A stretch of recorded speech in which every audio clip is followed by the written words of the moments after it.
So, well, you've been preparing for last night since you were 19. Oh man, when you put it like that.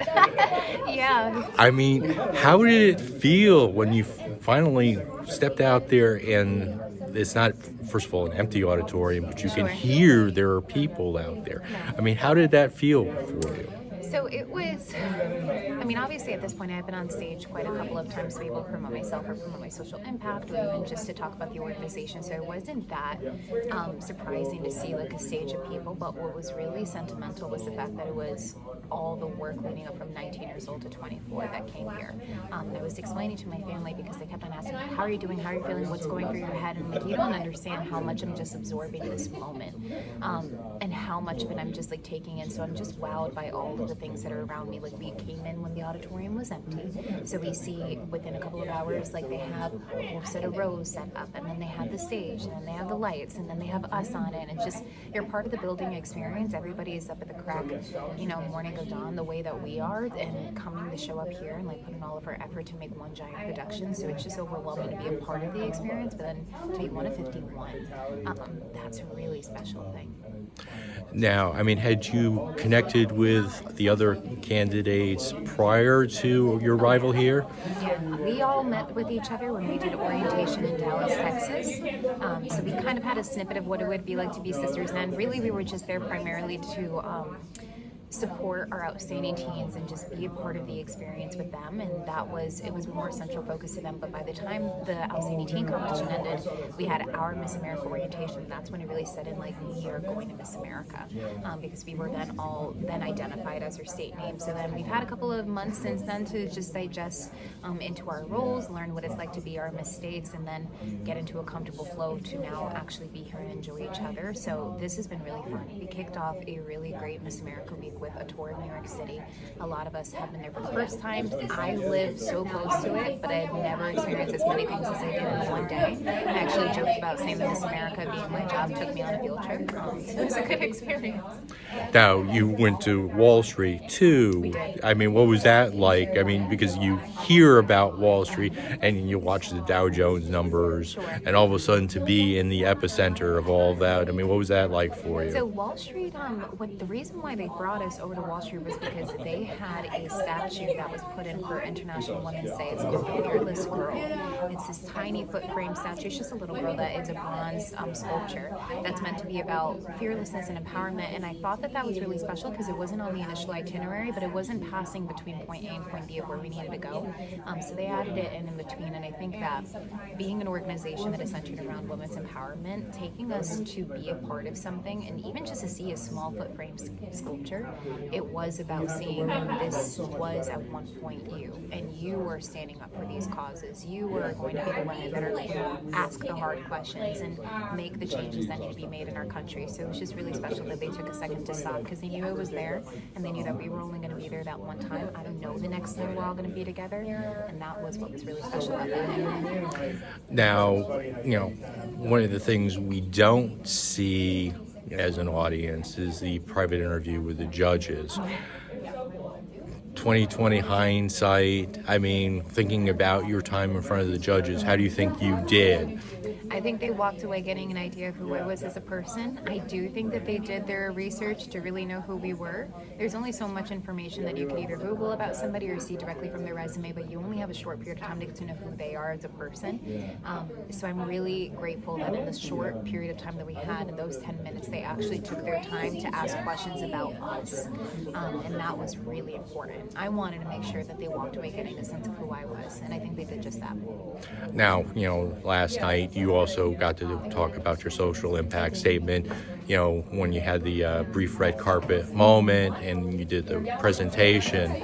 I mean, was it hard to kind of whittle it down to... Oh, always. When you have something that you're passionate about, it's really hard to give a quick elevator speech about it because you're not a talking point as a person. We are very complex and beautiful human beings. A lot of things happen in our lives that you can't just boil it down to 3 bullet points. And sure, in the corporate world or any business situation, you have to. So kind of taking how do I take something that meant the absolute world to me that I could write essays about, books about, and just put it into a 35-second pitch. Now I had the help of our board president, Kara Mitchell.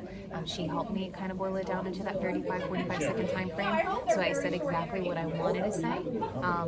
Did a lot better than I thought I did because it's a personal matter on my end. So I was like, gosh, did I say everything the way that I thought I did? And I actually heard back a recording and I'm like, no, you didn't. You got to where you wanted to be. It took you so long to get there. So it's just a personal achievement, but also a family achievement too.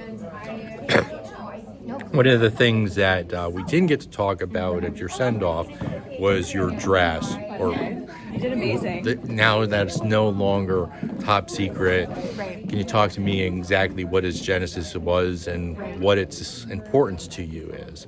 So for my evening gown, whenever somebody asks me like, what was your dream Miss America evening gown? I never had one. Going under the basis where you're thrown into this dynamic of this idea of what is a Miss America, and for a long time it hasn't been somebody from my heritage. So I guess I never felt like I could dream that big before, but I thought it has never been anybody from my heritage. I'm going to bring my heritage to the stage just in case it happens. So I actually took an element out of the Puerto Rican flag, the original Puerto Rican flag. There is one that was made with like this beautiful turquoise blue that matches our waters, and that was our original flag until we became a territory of the United States. And when we became a territory, that's when it changed over to the original United States navy blue. So I knew if I'm going to represent any color on that stage, I'm going to take that blue out of our original flag and wear it so proudly across my heart. Now tonight you get to do your talent. How are you feeling about I'm that? excited about it. Like, talent has never been my favorite piece of competition because you hear the whispers about who's talented and who isn't, and that's really overwhelming because you think like, gosh, I'm enough, and that's just a very human feeling. But I've had a lot of growth in this program to know that my talent is something that only I can do, and that's the real definition of what I think talent is. It's something that you fine tune, it's something that you craft, it's something that makes you feel really powerful, and as grateful as I am to have had the experiences that I've had, I also feel like representation really needs to still be made on this stage, and I was still able to tie that in with my talent, and I'm really excited about that. Now, when you were backstage last night, did they have a screen where you get to watch what the other Yeah. What did you think of what you were seeing from these other women? So it's really cool to see because you only get a snippet of what everybody looked like previous to this experience, but I think everybody's just living out their dreams. So I've had a long time to get to know these women backstage, to hear their personal stories, to find out like what brought them to Miss America. So I was just beaming like a proud mom backstage, like, wow, I'm so proud of you. I know that was hard for you to do. I know that you were worried about that, but you just killed it. And it's a very humbling experience to see somebody that you love so much just end up living out their dreams. And it's just my When Thursday's done with, forget about what may or may not happen at the end of the night, what do you think your biggest, most fondest memory of this week has been? I think my most fondest memory this week so far, and will probably still be my fondest memory come end of Thursday, was how well we were treated throughout this week. I know the pageant stigma is still very much a real thing, but they really took in account everything that they did between production, our security team, our lunch menu, making sure we get back to our rooms on time. We've been protected and empowered and loved every second of this experience, and I just think that an organization that champions empowering women needed to back that with their actions, and they were able to do that throughout the entire experience, and I'm just really grateful for that. Do you want to give any message to, the Miss Connecticut fans out there? Yeah, my Miss Connecticut family. Last night I was thinking like, gosh, I wonder who's in visitation, right? Because now you finish your first stage. This is a really remarkable moment for everybody, but now you want to celebrate it with people, and I felt a mass amount of love. I've always said that Connecticut small state, big heart, and I really felt that last night too. Great.